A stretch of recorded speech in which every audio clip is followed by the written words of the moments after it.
তো হ্যালো বন্ধুরা, তোমরা কেমন আছো? আশা করি ভালোই আছো। তোমাদের দোয়ায় আমি অনেক অনেক ভালো আছি। তো আজকে দেখতে পাচ্ছ আমরা মাঠে এসেছি।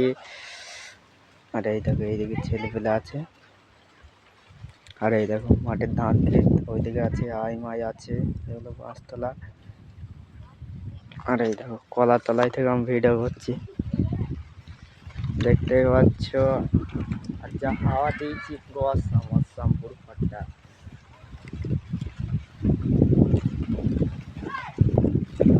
দেখতে পাচ্ছ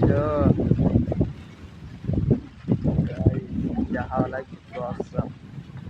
তো একটু পর দেখা হচ্ছে। এই তখন বেশি হাওয়া হচ্ছে মনে হয় দার্জিলিং সে শীতকালে এত হাওয়া ভালো লাগে। তো গাইজ জাস্ট ভালো লাগলে লাইক কমেন্ট সাবস্ক্রাইব করবেন। জাস্ট তোমাদের এই মাঠটা দেখার জন্য ভিডিওটা করা। তো টাটা, বাই বাই।